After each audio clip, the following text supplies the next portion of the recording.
मेरे पति के साथ अपराधी जैसा व्यवहार। गिरफ्तारी के बाद क्या बोली सोनम वांगचुक की वाइफ गीतांजलि।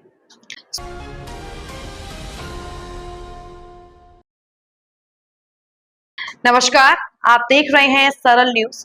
सोनम वांगचुक की गिरफ्तारी पर उनकी पत्नी गीतांजलि अंगमो ने प्रशासन की आलोचना की और इसे लोकतंत्र का सबसे खराब रूप बताया।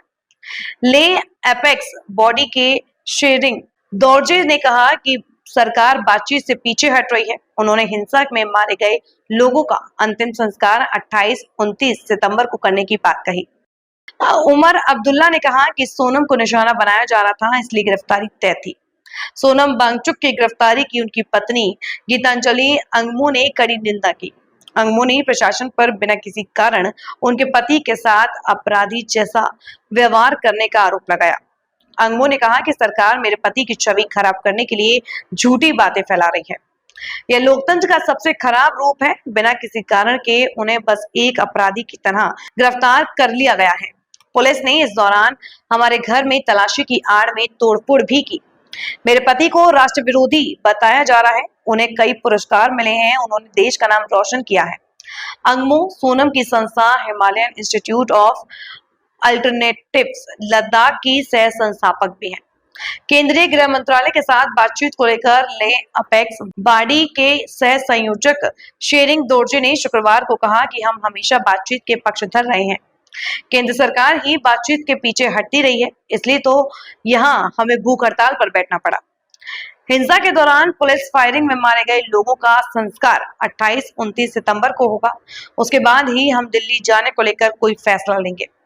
बता दें कि दिल्ली जाने के लिए LAB के पैनल में कारगिल डोमेट्रिक अलायंस के असगर अली करबलाई, कमर अली अखून, सज्जाद करगिली, लेह से तुफ्तान के अलावा लद्दाख के सांसद हाजी अनीफा जान शामिल है। लेह में पत्रकारों से दोर्जे ने कहा कि हमारे आंदोलन में कोई विदेशी हाथ नहीं है, यह दुष्प्रचार किया जा रहा है। हमारा आंदोलन स्थानीय है। उन्होंने कहा कि सुरक्षा बल ने बिना किसी चेतावनी के गोली चलाई है। उन्होंने दावा किया कि जितने भी लोग जख्मी हैं, उनमें से 95% गोली या पैलेट लगने से जख्मी हुए हैं। डोडा, नेपाल, बिहार, तिब्बत के लोग जो यहाँ सड़क के आसपास खड़े थे, वे भी जख्मी हैं।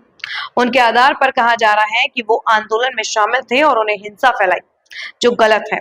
उपराज्यपाल ने भी ऐसा ही कहा, जो गलत है। लेह में पत्रकारों से बातचीत में दोर्जे ने कहा कि अगर यहाँ विदेशी हाथ हैं, विदेशी फंडिंग है, तो यहाँ जो खुफिया हमारी एजेंसियां हैं, वह क्या कर रही थी, जो इन्हें अब पता चला। सरकार को बदनाम करने और सरकार की अपनी विफलता छिपाने का एक बहाना है। सोनम वांगचुक को विदेशी फंडिंग के बारे में पूछे गए सवाल पर उन्होंने कहा कि वे पिछले कई साल से काम कर रहे हैं और विभिन्न संस्थानों से उन्हें वित्तीय मदद मिलती है। तब किसी ने उन पर सवाल नहीं उठाया और जब से वह आंदोलन के समर्थक बने हैं, तभी से उन पर सवाल उठाए जा रहे हैं। उन्होंने कहा कि हमारे आंदोलन को कुछ लोग राष्ट्र विरोधी बता रहे हैं, जो अनुचित है। यहाँ कोई राष्ट्र विरोधी नहीं है। जो हिंसा हुई वह युवाओं में लगातार बढ़ रही आक्रोश का नतीजा है। मुख्यमंत्री उमर अब्दुल्ला ने कहा कि मुझे सोनम वांगचुक की गिरफ्तारी पर कोई हैरानी नहीं हुई है। केंद्र सरकार और भाजपा जिस तरह से सोनम को निशाना बना रही थी, उसे तय था कि आज नहीं तो कल उन्हें गिरफ्तार किया जाएगा।